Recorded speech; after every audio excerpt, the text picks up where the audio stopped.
Hello friends, मेरा नाम है शिवम और हम लोग मैट्रिक्स और डिटरमिनेंट कंप्लीट लेक्चर ख़त्म कर दिए हैं। मैट्रिक्स का एनसीईआरटी सॉल्यूशन भी ख़त्म कर दिया है।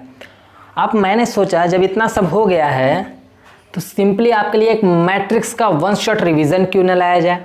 तो ये है आपके लिए वन शॉट रिवीजन मैट्रिक्स का क्लास 12th का, जिसमें ये सारे टॉपिक्स वो लिखे गए हैं जो मैंने आपको वो 6 लेक्चर्स में डिस्कस किए हैं।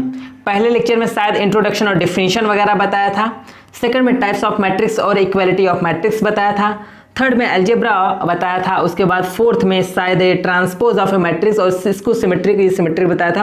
पांचवें या छठे लेक्चर में हमने inverse of a matrix elementary operation row के दौरान ये हमने आपको डिस्कस किया था। ये बहुत ही सिंपल था। और एक लेक्चर जो मैंने मैट्रिक्स मल्टीप्लिकेशन पे स्पेशली बनाया था वो अलजेब्रा ऑफ मैट्रिसेस में ही आ जाता है। अलजेब्रा ऑफ मैट्रिसेस में आपका जोड़ना, घटाना, गुणा, यही तीनों आता है। ठीक, तो आप ये देख रहे हो कि बहुत जोरों शोरों से हमने मैट्रिक्स का 6 लेक्चर कंप्लीट किया है, जिसमें मैंने डिटेल में हर एक कॉन्सेप्ट को मेंशन किया है। आप ये तो सिर्फ वन शॉट रिवीजन, इसमें मैं सिर्फ आपको रिवीजन कराऊंगा, हर एक कॉन्सेप्ट को का ओवरव्यू आपको दूंगा। एग्जाम्पल्स बहुत कम होंगे इसमें, क्योंकि मैंने एग्जाम्पल्स को आपके मतलब जो लेक्चर्स हैं, पर्टिकुलर लेक्चर्स हैं हर एक टॉपिक के, उसमें आपको लेक्चर्स में एग्जाम्पल्स को बहुत अच्छे से मेंशन किया है और डिटेल में वो लेक्चर्स हैं। आप जाके वहाँ पे आप उसको चेकआउट कर सकते हो। ठीक, अब आपको मैं ये सारे जो कॉन्सेप्ट हैं एक एक करके बस आपको समझा देता हूँ। देखो भाई, मैट्रिक्स होता क्या है। सिंपली आपको मैट्रिक्स होता कुछ नहीं है, एक नंबर्स का रियल या फिर कॉम्प्लेक्स नंबर का जो एक रेक्टेंगुलर एरे में जो अरेंजमेंट होता है वो मैट्रिक्स होता है। यही मैट्रिक्स की डेफिनेशन दी जाती है। क्या मैंने बोला कि ये देखो, या तो मैट्रिक्स को इस तरीके से इसमें अरेंज करो, या फिर मैंने जो अभी तक जो नोटेशन पढ़ाया है वो ये वाला नोटेशन है मैट्रिक्स का। आप लेकिन इसमें भी ऐसे कर सकते हो। ठीक है, ये दोनों मैट्रिक्स के नोटेशन, आपको कुछ करना नहीं, सिर्फ नंबर्स को इकट्ठा करना है ना भाई। तो आप चाहे इसमें करो चाहे इसमें करो, नंबर आपके इकट्ठे होने चाहिए। और इसमें एंट्रीज क्या होनी चाहिए, रियल या फिर कॉम्प्लेक्स नंबर की। ठीक, वो एंट्रीज रियल या कॉम्प्लेक्स नंबर की वो एंट्रीज, या फिर कोई फंक्शंस इसमें हो, f(x) वगैरह, इन सब को आपको अरेंज करना जो होगा वो आपका एक मैट्रिक्स या आव्यूह जिसे कहते हैं वो कहलाएगा। ठीक है, सिंपल इसी तरीके से इसको रेक्टेंगुलर एरे बोलते हैं। ठीक, ये जो डिब्बा बना है उसका रेक्टेंगुलर एरे में नंबर्स को अरेंज करना ही मैट्रिक्स है। तो भैया इंट्रोडक्शन तो यही था, मैट्रिक्स का डेफिनेशन भी मैंने बता दिया। तो ये बहुत सिंपल चीज़ थी, बहुत ज़्यादा टफ नहीं है। अब टाइप्स ऑफ मैट्रिक्स क्या होता है। देखो भाई, कई टाइप्स ऑफ मैट्रिक्स के कई टाइप होते हैं।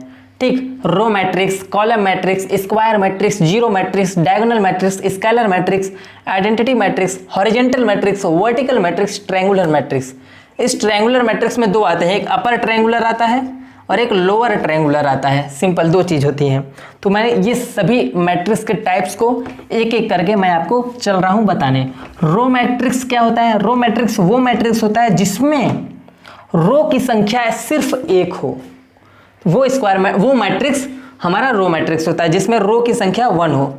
ये देखो एक स्क्वायर मैट्रिक्स, स्क्वायर नहीं, रो मैट्रिक्स है। ये एक रो मैट्रिक्स, इसमें सिर्फ एक रो है। ठीक, ये भी आपका देख रहे हो, ये भी आपका एक रो मैट्रिक्स है, ये भी आपका एक रो मैट्रिक्स है। सिर्फ रो की संख्या 1 होनी चाहिए। कॉलम मैट्रिक्स की क्या कहानी है। कॉलम मैट्रिक्स की कहानी सिर्फ इतनी है, कॉलम मैट्रिक्स में सिर्फ एक कॉलम होना चाहिए, सिर्फ एक, यानी कि 1 2 3 कुछ भी कर लो आप, सिर्फ एक कॉलम है। ये भी आपका एक तरीके से कॉलम मैट्रिक्स, सिर्फ एक ही कॉलम है। और ये भी एक रो भी मैट्रिक्स है।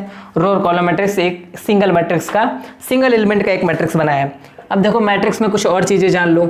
इसके अंदर जो ये एंट्रीज भरी जाती हैं, एंट्री या फिर एलिमेंट बोलो, इसको बोलते हैं एलिमेंट। और ये जो स्पॉट होते हैं, ये स्पॉट एक 1 1 है, यानी कि पहला रो पहला कॉलम। ठीक, यहाँ पे जो A12 है ये पहला रो दूसरा कॉलम। तो ये सारी इसी तरीके से एंट्रीज भरी जाती हैं। ठीक, हम नॉर्मल अगर किसी मैट्रिक्स को हमें डिनोट करना तो वो कैपिटल लेटर से डिनोट करते हैं और उसके एलिमेंट को स्मॉल लेटर से डिनोट करते हैं, जैसे आई जे। और आई क्या है आपका, ये रो है, और ये जो है ये कॉलम होता है। और ये आपके किस बाई m/n ऑर्डर की अगर मैट्रिक्स होगी, जहाँ पे m क्या है, नंबर ऑफ रो है, और n क्या है, नंबर ऑफ कॉलम है। ठीक, तो ये हो गया। अगर आपका यही m अगर 1 हो जाता है तो ये आपका रो मैट्रिक्स हो जाएगा, अगर n आपका 1 हो जाता है तो ये आपका कॉलम मैट्रिक्स हो जाएगा। तो सीधी बात है, तो इसी तरीके से भी आप देख सकते हो, सिंपल चीज़ें हैं। अब आपको स्क्वायर मैट्रिक्स बताएं। स्क्वायर मैट्रिक्स बहुत सिंपल, स्क्वायर मैट्रिक्स में ज़्यादा कुछ नहीं है। स्क्वायर मैट्रिक्स में सिर्फ आपका ये जो ऑर्डर है ना m और n, तो ये सेम ऑर्डर होना चाहिए, यानी कि m बराबर n होना चाहिए, यानी कि n/n या फिर m/n का ऑर्डर होना चाहिए। जब ये दोनों बराबर हो जाएंगे तो ये आपका स्क्वायर मैट्रिक्स हो जाएगा। कहने का क्या मतलब है, स्क्वायर मैट्रिक्स में या फिर 2/2 का होना चाहिए, यानी कि 1 1 1 1 ये स्क्वायर मैट्रिक्स है, या फिर 3/3 का होना चाहिए। इस तरीके ये दोनों ऑर्डर सेम होने चाहिए, यानी कि m और n number of row number of column आपस में इक्वल होना चाहिए, तो वो स्क्वायर मैट्रिक्स होगा। जीरो मैट्रिक्स किसी भी तरीके से कोई भी मैट्रिक्स हो, उसके हर एक एंट्री हर एक एलिमेंट जीरो होना चाहिए, बस इतना जानते हैं। ठीक, कोई भी मैट्रिक्स हो, स्क्वायर हो नॉन स्क्वायर हो, घंटा फर्क पड़ता है। ठीक, आपको सिर्फ देखना है कि उसमें जीरो होना चाहिए हर एक एंट्री, तब जाके वो आपका जीरो मैट्रिक्स बोलेगा भैया, इसमें और कुछ नहीं है। ठीक, जीरो मैट्रिक्स वाली बात हो गई। चल भैया आजा आगे देखते हैं क्या है डायगोनल मैट्रिक्स। डायगोनल मैट्रिक्स का सीधा एक कॉन्सेप्ट है भैया कि एक मैट्रिक्स है स्क्वायर मैट्रिक्स। अब स्क्वायर पढ़ लिए ना, तो अब देखो बहुत जगह अब सिर्फ स्क्वायर स्क्वायर आएगा, हम वहाँ पे मेंशन करेंगे सिर्फ स्क्वायर मैट्रिक्स ही होगी। अब स्क्वायर मैट्रिक्स होगी, इसके जो डायगोनल पे हैं वो कुछ भी भर दो आप। ठीक, इसके डायगोनल पे आप कुछ भी भर दो, कोई फर्क नहीं है, लेकिन इसके अलावा जो एंट्री होंगी, इसके अलावा जो एलिमेंट्स होंगे वो जीरो होने चाहिए। यानी कि डायगोनल मैट्रिक्स में सिर्फ उसके डायगोनल्स पे ही एलिमेंट होने चाहिए, अदरवाइज सब जीरो होने चाहिए, तो ये आपका डायगोनल मैट्रिक्स कहलाएगा। अब स्केलर मैट्रिक्स क्या है, स्केलेट मैट्रिक्स भी एक डायगोनल मैट्रिक्स है और ये भी एक स्क्वायर मैट्रिक्स है। बोल इसमें एक कॉन्सेप्ट सिर्फ इतना है, इसके जो डायगोनल्स हैं उसमें सारे एलिमेंट सेम होने चाहिए, कुछ भी हो सेम होने चाहिए, तो ये आपका स्केलर मैट्रिक्स हो जाएगा। आइडेंटिटी मैट्रिक्स भी इसे ही मैट्रिक्स है, हर जगह जीरो होना चाहिए, डायगोनल मैट्रिक्स ही है, लेकिन आइडेंटिटी मैट्रिक्स में इधर इसके डायगोनल पे सिर्फ 1 होना चाहिए। तो ये चीज़ है आपका diagonal, scalar and identity matrix. ये देखो सेम कॉन्सेप्ट था, तो ये एक एग्जाम्पल में आपको बहुत अच्छे से आई होप समझ में आ गया होगा। हॉरिजेंटल मैट्रिक्स क्या होती है यार, हॉरिजेंटल मैट्रिक्स मतलब मैट्रिक्स जो आपको इस तरीके से लोट पोट पड़ी हुई, यानी कि जो m और n होता है ना, m की संख्या लेस होनी चाहिए n से, तो ये आपका बन जाएगा हॉरिजेंटल मैट्रिक्स। और अगर m is greater than n है तो ये आपका बन जाएगा column matrix, sorry vertical matrix. ठीक, तो ये आपको सिंपल कॉन्सेप्ट है। कहने का क्या मतलब है, 1 2 3 1 4 1। ठीक, कुछ भी लिखा है देख रहे हो, इसमें जो m है नंबर ऑफ रो है 2 है और नंबर ऑफ कॉलम 3 है, तो ये आपका हॉरिजेंटल मैट्रिक्स हो गया। देख रहे हो 2 छोटा है 3 से, सिंपल। उसके बाद कॉलम मैट्रिक्स में आपको बोल रहा है कि आपकी रो की संख्या ज़्यादा होनी चाहिए कॉलम की संख्या। ये देखो हॉरिजेंटल मैट्रिक्स है, इसमें रो कितने हैं 3 हैं और कॉलम कितने हैं 2 हैं, तो कॉलम की संख्या कम होनी चाहिए, कम है रो से, तो ये आपका वर्टिकल मैट्रिक्स हो गया। ठीक, वर्टिकल मैट्रिक्स। अब ट्रायंगुलर मैट्रिक्स क्या होता है भैया, देखो ट्रायंगुलर मैट्रिक्स भी स्क्वायर होता है। ठीक, पहले बात तो स्क्वायर ले लो, स्क्वायर मैट्रिक्स हो गया।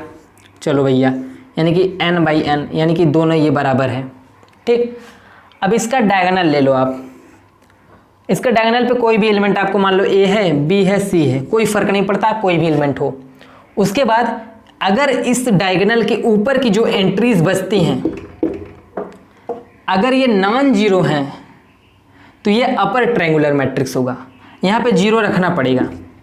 ठीक, अगर इस डायगोनल के ऊपर की जो एंट्रीज हैं, ऊपर के जो एलिमेंट हैं वो नॉन जीरो, नॉन जीरो मतलब जीरो नहीं है। ठीक, नॉन जीरो या फिर जीरो कोई फर्क नहीं पड़ता, लेकिन इसके नीचे जीरो होना चाहिए। इसके नीचे अगर पूरा जीरो हो जाएगा तो ये अपर ट्रायंगुलर मैट्रिक्स होगा। अगर यही चीज़ जस्ट उल्टा हो जाता है, इसके नीचे एलिमेंट्स होंगे और यहाँ पे पूरा जीरो हो जाएगा, तो ये जाके लोअर ट्रायंगुलर मैट्रिक्स बन जाएगा। ठीक, मुझे लगता है कि आपको टाइप्स ऑफ मैट्रिक्स अच्छे समझ में आएगा, नहीं समझ में आया तो कोई फर्क नहीं पड़ता, मैंने ये तो सिर्फ डिफिनीशन है, इसमें कोई क्या समझना है यार। आप जाके मेरा वो वाला लेक्चर भी देख सकते हो, उसमें मैंने डिटेल में एक एक मैट्रिक्स के एग्जाम्पल्स लेके आपको समझाए हैं। ठीक है, तो ये आपका हो गया टाइप्स ऑफ मैट्रिक्स खत्म। उसके बाद इक्वलिटी ऑफ मैट्रिक्स देखते हैं। भैया देखो दो मैट्रिक्स इक्वल कब होंगे, दो मैट्रिक्स ले लो A B C D और यहाँ पर ले लो एक मैट्रिक्स इसके इक्वल 1 2 3 पहली बात तो सेम ऑर्डर के मैट्रिक्स आपस में इक्वल होंगे। सबसे पहली बात नोटिस ये होगा, अगर ये m/n है तो ये भी m/n ऑर्डर की मैट्रिक्स होगी, तभी आपस में इक्वलिटी की बात करेंगे। दूसरा, इक्वल कब होंगे? इक्वल तब होंगे जब इसके करस्पॉन्डिंग एलिमेंट्स आपस में इक्वल होंगे। इसी को बोलते हैं करस्पॉन्डिंग एलिमेंट्स। ठीक है, a बराबर 1 है तब इक्वल होगा, c बराबर 2 होगा तब इक्वल होगा, b बराबर 1 होगा तब इक्वल होगा, और d बराबर 3 होगा तब जाके ये दोनों मैट्रिक्स आपस में इक्वल होंगी। ठीक, तो यह था इक्वलिटी का concept. Algebra of matrices. Algebra of matrices क्या होता है? दो मैट्रिक्स दी हुई हैं, उसका एडिशन करना, सब्ट्रैक्शन करना, मल्टीप्लिकेशन करना, यानी जोड़ना, घटाना, गुणा करना, ये सब अलजेब्रा में आ जाता है। अब दो मैट्रिक्स आपस में ऐड कर सकते। सबसे पहली बात तो ऐड करना है इन दोनों मैट्रिक्स को, आ जाओ। ठीक, तो पहले बात तो दोनों सेम ऑर्डर के मैट्रिक्स होंगी तभी ऐड होगा, सेम ऑर्डर की मैट्रिक्स होंगी तभी घटाना होगा, सेम ऑर्डर की मैट्रिक्स हो तब मल्टीप्लिकेशन, ये पॉसिबल, वो ज़रूरी नहीं है। मल्टीप्लिकेशन का अपना अलग कॉन्सेप्ट है। ठीक, तो पहले हम जोड़ना और घटाना देखते हैं। पहली बात तो सेम ऑर्डर होना चाहिए। ठीक, उस बाद जोड़ते क्या है? करस्पॉन्डिंग एलिमेंट्स आपस में जोड़ते हैं, यानी कि यहाँ पे इसको अगर इसका हम जोड़ लिखना हो, a+1 होगा और इसका b+1 होगा। ठीक, इसका c+2 होगा और इसका d+3 होगा। तो इस तरीके से जोड़ा जाएगा मैट्रिक्स को। और घटाने की बात हुई तो यहाँ पे a-1 वही करस्पॉन्डिंग एलिमेंट आपस में घटा देंगे, जहाँ जहाँ प्लस किया बस वहाँ पे आप सिंपली माइनस कर दो, तो ये आपका एक घटाना हो गया। ठीक, आप इसको आराम से घटा लोगे। उसके बाद ये आपका अलजेब्रा हो गया, जोड़ना घटाना हो गया। मैट्रिक्स मल्टीप्लिकेशन देखते हैं। मल्टीप्लिकेशन का अपना अलग रूल है, मैंने बोला मल्टीप्लिकेशन का अपना अलग क्या रूल है वो देख लेते हैं। बोला एक मैट्रिक्स A है aij, ठीक, दूसरा मैट्रिक्स B है bij। ठीक, अगर ये m/n ऑर्डर की है और ये n/k ऑर्डर की है तभी मल्टीप्लिकेशन पॉसिबल होगा। यानी कि बोल क्या रहा है, अगर पहले मैट्रिक्स का कॉलम और दूसरे मैट्रिक्स का रो आपस में इक्वल होगा, यानी कि फर्स्ट मैट्रिक्स का row equal to first matrix का column equal to second matrix का रो, सेकेंड का रो आपस में अगर इक्वल हो गया तब जाके तो पहली बात तो मैट्रिक्स मल्टीप्लिकेशन तब पॉसिबल होगा। उसके बाद जो रिजल्ट हमारा क्या आएगा, रिजल्ट हमारा m/k ऑर्डर की मैट्रिक्स आएगी। उसके बाद a और b का मल्टीप्लाई करने के बाद हमारा जो आएगा मैट्रिक्स वो हमारा m/k ऑर्डर का होगा। सिंपली मल्टीप्लिकेशन कैसे करते हैं वो मैंने आपको बता दिया है कि आप सिंपली जो इसके कॉलम होते हैं, जो सेकंड रो के कॉलम होते हैं, वो फर्स्ट रो वो पहले वाले मैट्रिक्स के रो में 1 by 1 करस्पॉन्डिंग मल्टीप्लाई करके आपस में ऐड करके एक नई मैट्रिक्स बना के इसी ऑर्डर की लिखते हैं। तो वो मैंने मैट्रिक्स मल्टीप्लिकेशन एक अलग लेक्चर बनाया है, आप वहाँ पे भी जाकर देख सकते हो। और नॉर्मली मुझे जो इसमें कॉन्सेप्ट बताने थे वो मैंने मैट्रिक्स मल्टीप्लिकेशन के बता दिए हैं। ठीक, उसके बाद क्या था, ट्रांसपोज ऑफ अ मैट्रिक्स क्या होता है। अब ये ट्रांसपोज बहुत सिंपल चीज़ है। कोई मैट्रिक्स ए दी हुई है, उसका ट्रांसपोज पहले बात तो डिनोट ए से करेंगे। ठीक, ए ट्रांसपोज यानी ए डैश से या फिर ए को पावर टी से। कोई मैट्रिक्स ए दी हुई है, ए बराबर दिया है ABCDEFGHI, ये दिया हुआ है हमारा मैट्रिक्स। इसका ट्रांसपोज करने का क्या मतलब है, रो और कॉलम को आपस में इंटरचेंज कर देना है, यानी कि जो इसका कॉलम है उसको रो बना दो। ठीक, इसका जो कॉलम है इसको रो बना दो, ADGBEH एंड CFI। ठीक, सिंपली आप देखो एक छोटी सी बात अगर कोई नोटिस कर रहा हो तो ये देख लो, ट्रांसपोज में सब कुछ आपस अपना मतलब स्थान चेंज करता है। हर एक एलिमेंट अपना जो होता है ना वो अपना प्लेस चेंज करता है। हर एक एलिमेंट देखो, हर एक एलिमेंट अपना प्लेस चेंज कर दिया है, लेकिन जो फर्स्ट एलिमेंट और लास्ट एलिमेंट होता है वो कभी अपना स्थान चेंज नहीं करता है। यानी फर्स्ट एलिमेंट और लास्ट एलिमेंट हमेशा फिक्स्ड रहता है। ठीक, ये कभी अपना स्थान चेंज नहीं करता। तो ये हो गया ए और ये हो गया इसका ट्रांसपोज। अब सिमेट्रिक एंड इसको सिमेट्रिक मैट्रिक्स क्या होता है वो देखते हैं। देखो यार, ट्रांसपोज वगैरह उसकी प्रॉपर्टी वगैरह मैंने सब लेक्चर में डिटेल से डिस्कस किए हैं। इसमें मुझे सिर्फ कॉन्सेप्ट को इंट्रोड्यूस कराना है, ओवरव्यू देना है, तो ये आपको मैं दे रहा हूँ। अब सिमेट्रिक एंड इसको सिमेट्रिक मैट्रिक्स होते क्या हैं। सिमेट्रिक मैट्रिक्स ये होता है अगर किसी मैट्रिक्स का ट्रांसपोज निकालो और अगर उसी मैट्रिक्स के बराबर हो जाए तो वो सिमेट्रिक मैट्रिक्स होता है। और किसी मैट्रिक्स का अगर ट्रांसपोज निकालो अगर उसके निगेटिव ऑफ मैट्रिक्स के बराबर हो जाता है तो उसे इसकी सिमेट्रिक मैट्रिक्स बोलते हैं। सिंपली चीज़ है। और आप एक चीज़ और यहाँ पे देख सकते हो, कोई भी स्क्वायर मैट्रिक्स ए है, कोई भी स्क्वायर मैट्रिक्स ए है, अगर उसमें उसके ट्रांसपोज के साथ ऐड कर देंगे तो ये हमारा सिमेट्रिक मैट्रिक्स बन जाएगा। ये बात याद रखना है, बहुत सिंपल चीज़ है। और इसी मैट्रिक्स में अगर कोई ए मैट्रिक्स है उसमें उसके ट्रांसपोज के साथ घटाते हैं तो हमारा इसको सिमेट्रिक मैट्रिक्स बनता है। सिंपल चीज़ है, ठीक। ये ज़्यादा टफ कॉन्सेप्ट नहीं है, ये मैं सिर्फ बता रहा हूँ आपको।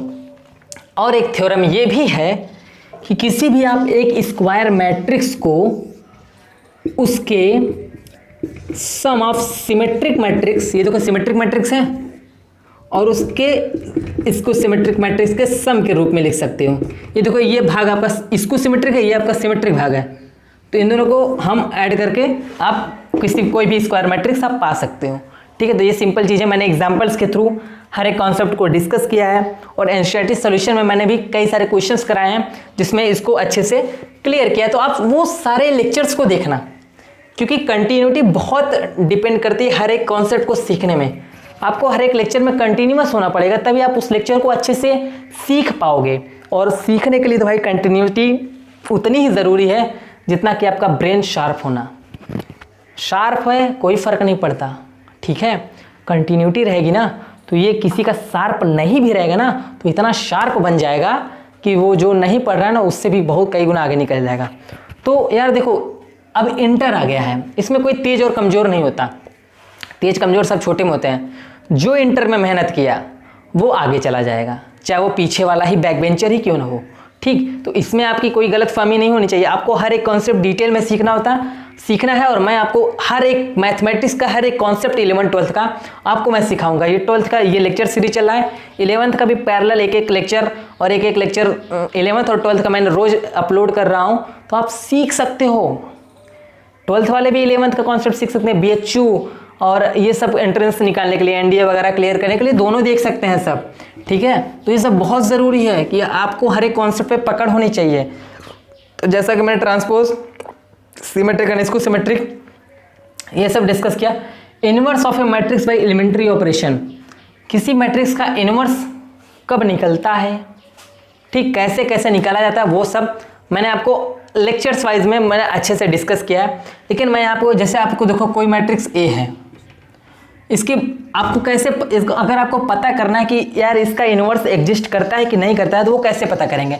सबसे पहले उस मैट्रिक्स का डिटर्मिनेंट निकाल लो, अगर 0 आ गया तो सीधा आप बोल दो कि inverse does not exist. Simple सी बात है, ज़्यादा टफ कॉन्सेप्ट नहीं है। सेकेंड, अगर उसी मैट्रिक्स का डिटर्मिनेंट अगर नॉट इक्वल टू 0 आ गया तो बोलो भैया इन्वर्स तो निकलेगा, इन्वर्स एग्जिस्ट, ठीक। सबसे पहले तो एग्जिस्टेंस और नॉन एग्जिस्टेंस की बात हो गई, कब निकल सकता है कब नहीं निकल सकता है। अब निकल सकता है तो कैसे निकल सकता है, दो तरीका होता है, एक एडजॉइंट मेथड जो डिटर्मिनेंट चैप्टर में है, और एक एलिमेंट्री ऑपरेशन। एलिमेंट्री ऑपरेशन क्या होता है यार, देखो कोई भी मैट्रिक्स है उसके हम रो में कुछ भी जोड़ या घटा देंगे तब भी कोई इन्वर्स में फ़र्क नहीं पड़ेगा। अगर उसके किसी एक रो में या किसी एक कॉलम में अगर किसी भी स्केलर से मल्टीप्लाई करते हैं तो भी कोई फ़र्क नहीं पड़ेगा। अगर किसी मैट्रिक्स में उसके 2 रो या फिर 2 कॉलम को आपस में इंटरचेंज करते हैं तो भी कोई फ़र्क नहीं पड़ेगा। ये 3 फंडामेंटल एलिमेंट्री ऑपरेशन है जो हर जगह यूज़ होते हैं, उसके इन्वर्स पे कोई फ़र्क नहीं पड़ेगा, ठीक। ये आपको पता होना चाहिए, आपको हमने बताया था। उसके बाद लिखते कैसे हैं, मान लो ये है, जिसको ऑपरेट करना है उसको इधर लिखो, फिर उसको यहाँ पे लिखो, और जिस चीज़ के साथ ऑपरेट करना है आप लिखो। मान लो 2R3 करना है, R1 - 2R3 करना है, तो इस तरीके से आपको लिखने का ये तरीका है। अब देखो इन्वर्स होता क्या है, देखो कोई एक, अब दो तरीके से इन्वर्स निकलता है, पहले तो रो ऑपरेशन, दूसरा कॉलम ऑपरेशन। रो ऑपरेशन है हमें पढ़ना है, ठीक, हमारे सिलेबस में भी है और इम्पॉर्टेंट भी है। पूछता है तो रो ऑपरेशन ही पूछता है भैया, ये बात आप देख लो, ध्यान में नोटिस कर लो। मैं आपको PYQs भी कराऊंगा, यानी कि प्रीवियस ईयर क्वेश्चंस भी कराऊंगा बोर्ड्स के, ठीक। CBSE बोर्ड और UP बोर्ड सबके क्वेश्चंस को मैं यहाँ पे डिस्कस करूंगा, ठीक। वो लेक्चर सीरीज में जब एग्जाम आने वाला होगा तो उससे 1 महीने पहले स्टार्ट करूंगा, ठीक है, ताकि आपको इतनी पकड़ बन जाए। और हर एक क्वेश्चन सॉल्व करते करते उसके कॉन्सेप्ट को भी वहीं पर डिस्कस करूंगा, ताकि आपको जो भूला रहेगा वो आपके दिमाग, और ये लेक्चर्स तो फॉरएवर पड़े रहेंगे, आप जब भी मन करे उठा के देख लो, ठीक। उसके बाद देखो रो ऑपरेशन। रो ऑपरेशन में आपको सिंपली A = IA इस तरीके से ऑपरेट करना होता है। ऑपरेशन आप रो में लगाते जाइए, एक टाइम पे ये आपकी आइडेंटिटी बन जाएंगी और ये टाइम पे आपका एक टाइम पे ए इन्वर्स बन जाएगा और ये बन जाएगा। आपको ये पता होना चाहिए, आपको मैं बता भी रहा हूँ कि कोई मैट्रिक्स ए है, उसके इन्वर्स से अगर मल्टीप्लाई करोगे तो आइडेंटिटी मैट्रिक्स आती है। कहने का मतलब ये, अगर इन जनरल अगर रियल लाइफ में अगर आप देखा जाए तो अगर दो है, दो का इन्वर्स मल्टीप्लिकेटिव इन्वर्स 1/2 होता है। देख रहे हो इन दोनों को आपस में अगर मल्टीप्लाई कर रहे हैं तो हमेशा 1 आ रहा है कि नहीं, ये हमारी आइडेंटिटी होती है। तो यही आइडेंटिटी है और ये ए है और ये इसका मल्टीप्लिकेटिव इन्वर्स है। ठीक, तो ये चीज़ है। यहाँ पे ए इन्वर्स का मतलब यही है। ठीक, लेकिन इसका ये कतई मतलब नहीं है कि 1/a कर रहा है, यानी कि अगर ये मैट्रिक्स दिया तो आप 1/a ये मैट्रिक्स लिख दोगे, नहीं। ये इन्वर्स निकालने का एक अलग ही प्रोसेस है। ठीक, तो वो प्रोसेस आप इन्वर्स आप निकाल सकते हो एलिमेंट्री ऑपरेशन से, एडजॉइंट मेथड से। तो मैंने यहाँ पे आपको मैट्रिसेस के लगभग सारे कॉन्सेप्ट यहाँ पे आप मतलब समझ लो एक स्क्रीनशॉट की तरह आपको दे दिया है, तो आप इजीली सबको समझ सकते हो, कोई टफ चीज़ नहीं है। ठीक है, तो आप ऐसे ही पढ़ते रहो और चैनल को सब्सक्राइब करो, शेयर करो दूसरों के पास, और ये वन शॉट रिविजन्स आप लोग ज़रूर देखा करो। पहले एक बार लेक्चर्स पूरे देख लो, समझ में आ जाएंगे होता क्या है, और उसके बाद वन शॉट देखोगे ना तो आपको यार यही चीज़ था, तो लगेगी बेवकूफ़ी। ठीक, तो पढ़ना ज़रूरी है यार। इसको वन शॉट आप बना रहा हूँ इसलिए कि आपके सारे कॉन्सेप्ट एक ही लेक्चर में एक जगह हो जाएं, जो आपको रिवीजन के टाइम काम आए। ठीक, तो रिवीजन करने के लिए सिंपल ये लेक्चर बना है। आप प्रॉब्लम प्रैक्टिस मैंने आपको एनसीईआरटी सॉल्यूशंस करा दिए। मैंने बोला था मिसलेनियस का एक अलग लेक्चर सीरीज आएगा, उसमें सारे मिसलेनियस को मैं कवर करूँगा। तो मिसलेनियस वगैरह एक्सरसाइज के लिए आप परेशान होते हैं, अभी आपके एग्जाम में बहुत टाइम है और एग्जाम के पहले आपका सारा सिलेबस मैं कवर कर दूंगा ज़रूर। अभी क्या चल रहा है, अभी चल रहा है सितंबर चल रहा है, अक्टूबर है, नवंबर है, दिसंबर है, जनवरी है, फरवरी, मार्च में जाके कहीं यूपी बोर्ड का और सीबीएसई वगैरह का एग्ज़ाम होगा। तो आप तब तक के लिए एकदम बिंदास रहो। ठीक, पढ़ते रहो। Thank you so much for watching this video. आप बहुत आराम से पास करा दूंगा।